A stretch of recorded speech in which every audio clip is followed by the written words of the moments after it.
I'm your host, TD. And this is your man, Dubble Deez. What's good? What's good? What's happening? A couple of DJs out here at Sound Storage. Bring you a different perspective of the music scene.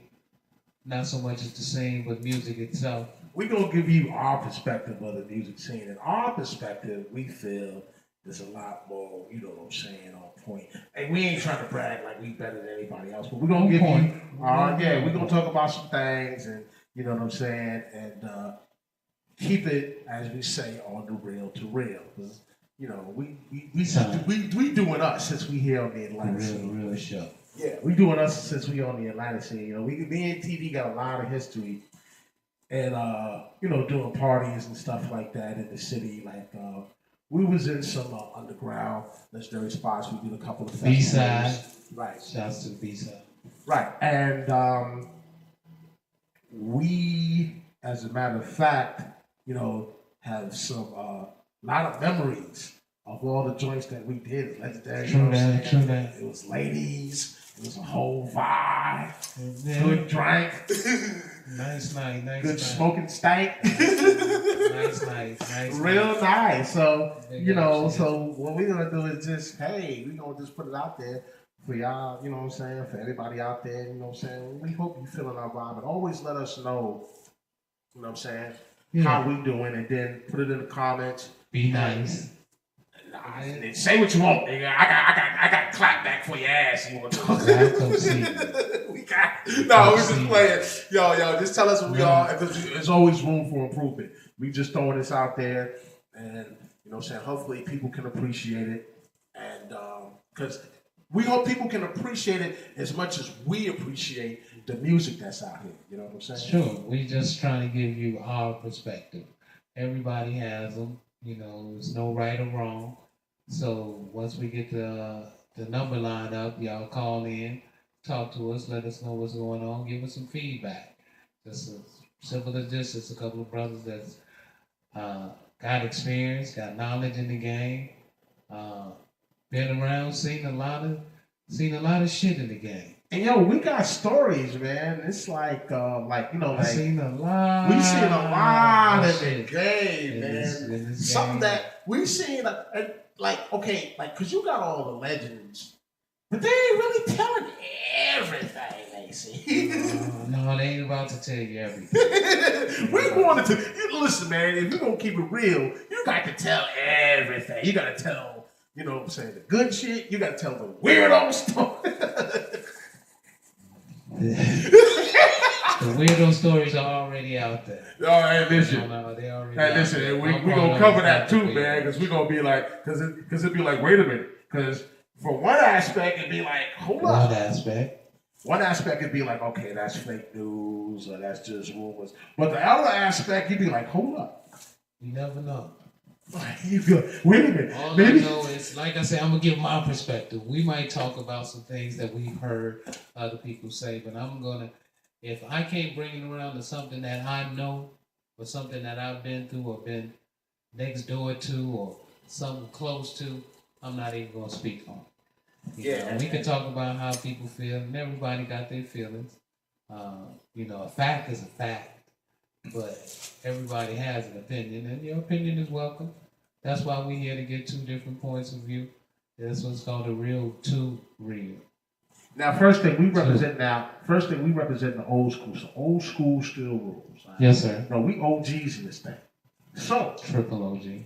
And the thing about it is, it's like, okay, in this new age, this whole new, see, we come from a world that was before all of this. And there were certain standards, there were certain bars that you had to be over just to even claim. You know what I'm saying? Like saying, for you to be a DJ, it was certain bars and standards you had to be in order to claim to be a DJ. I started DJing at 12 years old, y'all.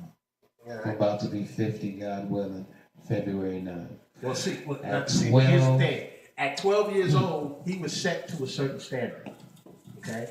Two turntables. And a mixer. No, but I'm saying, but you had to learn how to blend and scratch on that turntables and a mixer. Like the best of them. You couldn't just, like if you was just no mediocre with laptops, no CDs, Shortly after our spending, Vinyl. they would let you sneak in a few cassettes or some mixes, or not some mixes, some edits or some way back in the day. But bottom line, it was just 2 turntables and some wax. Right. And you had to move the crowd, period. Okay, right. And you had to do it with such a flair that people can appreciate. And you were scratching and had to do the tricks. And right, you had to do it with such a flair that was appreciated. But see, now what happens is that nowadays it's like, you know, as long as you just got what you got, you're a DJ. And it's like, hold up, like, motherfucker ain't blending, he ain't transitioning, he's just throwing something on there. Okay. I got nasty mixed emotions about that. First of all, since I was playing since 12, and I'm still playing now at 49, I've seen the evolution. And I can't hate on the evolution. I can remember making statements as I was growing up DJing. Me and a brother I used to spend with, Los Chambers, we used to say shit like, man, wouldn't that be kind of tripped and cool if you could just hit a button and the piece would just lock? We would say some shit like that. Okay. Just, you know. And now that's become the standard. Now that's become the standards. Maybe we was ahead of But our that's time. not, but can we really agree that that's DJ? Now. Because anybody can do that. Okay. Anybody. Sure. Anybody could do what we were doing back then too if they wanted to. Right, but they had to practice and they had to get their skills. They still got to practice beats. They still got to practice now pressing that button. But you don't have to do that if you just press the button. If you just pressing the button, it's like, boop. All you're doing is download the music, boop. Pressing the button, boop. Party's going on. And then now to the point that people... Once again, you know what I'm always going to tell you because I'm not going to hate. No, I'm not as hating. long as the crowd is dancing and moving, because that's what you're DJing for. That's what it is. However you bring it, bring it. If you got a pre-programmed CD that you could throw in and keep the party going all night, I'm going to say, you know what, you a hellified programmer. Is that you? But you're not DJing. No, but the fact is that you was able to pre-program a full party and keep people going. That's a hellified fucking mix you got there. Right. So say you're a programmer. Say you a jukebox. Shit like that's gonna happen. Say you a jukebox, but you are not a DJ. Okay, I'm just saying to the point I'm not hating. Now we're not. It's not. But it's no hate though. But we just keep the things in proper perspective. Yes, it is proper perspective. Well, only thing I can say is I just have more skills than the young DJ on different formats of music. Right. But I'm not going to discredit him as a DJ if he comes and sets up music and keeps the crowd moving. You're a DJ. You're just a young DJ. You just might not be. See, you can think of a whole bunch of, different terms how you want to put it, but a DJ is somebody that gets paid or gets a reward for playing music and keeping the crowd moving. Right. There's a lot of people getting a check. There's different. And they don't work as hard as us that do a party, you know what I'm saying, on the street. You got DJs that not, this is not hate. All I'm saying is we keep it in the proper perspective. Because back when you started DJing, it was a bar that was set for you to even claim the title. That's because it was a different format. It was a different format. It was a different day and time. We get that. This is a different day and time. We understand that. Okay. But it's like, is it fair to just let this guy in the door and he didn't go through the scrutiny that some of us OGs went? And is it fair that he don't even listen to the OGs and put him on the, like, hey, man, like if you hear this guy and he's kind of like, you know what I'm saying? He's kind of messing up with this, like, hey, man, listen, man, this is, hold on, check this out. Here's the story. I've been spending it since 12, so I got a lot of DJ stories, so I could tell you this one. Okay. First party I ever had DJing, a brother by the name of Mr. Tinsley. Used to call him Nuki back then. Nuki was having a birthday. Now, I hadn't been spending for no more than maybe from February to that summer.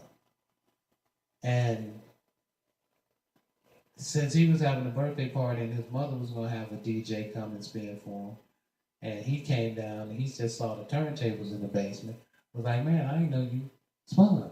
I was like, yeah. It was me, Lois, Herschel, Reese, Sam, Forrest.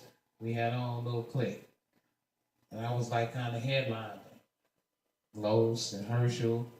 Forrest was the one who actually taught me how to DJ. Big ups to Forrest Lambert. He's the first person to show me how to scratch and catch beats and catch beats.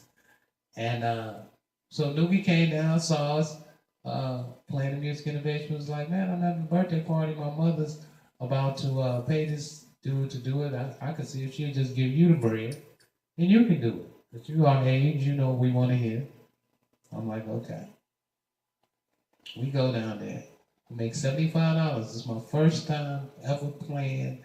I'm like 13 years old, something like that, because he stayed right down the street. 14 years old. $75 what year? 14 years old. I made $75, and this was no, I wasn't even 14. I was about 13. Okay. So this has to be about 84. Oh. This is in 84. That shows how dirty the game is, because in Chicago, some niggas is still only getting the $75 and they give you a beer for a whole party. Motherfuckers will give you a beer and shit. But anyway, so I go with DJ Nuki's party, kill him. Me, Los, and Herschel went down there, killed it. So now that's my first party. When they came to the party, everybody said, I didn't know you was a DJ. This is my first party. Right. No more than about 6 months. Right. I'm doing a party. I got paid for it. Right. I was a DJ. I was officially a DJ. Okay. Yes, sir. After about 6 months of me playing, I didn't say I was the coldest DJ in the world. I was just learning how to play DJ and doing it, but doing it enough so have a foot party. So I say all that to say this. When a cat right now goes and gets him a controller board, no wax, no nothing, just gets him a controller, and he loads up songs that he knows people will dance to, because he does know music. I'm not going to take away your music knowledge. You might be young, and it might be easy for you to lock beats in. Sure. But it was easy for me to lock beats in. To learn how to blend, I picked that shit up like this. Okay. Still to this day, you watch me, I'll blend that shit. Right. Everybody makes mistakes. That they have the luxury of locking it in. Right. And I ain't mad at it. It's the pride in me that won't allow me to do that. Right. Now, but I also do music productions. So I do know the advantage of, if you're making a recording, being able to lock beats and quantize and edit. That's why you hear me talk about editing too. So I look at it like that. I mean, it's that perspective, yeah, you can't even front on. It's so ridiculous. Right. It's like, damn. Right. If I could have just did it like that, that'd have been cool, because the sound quality that they're able to do.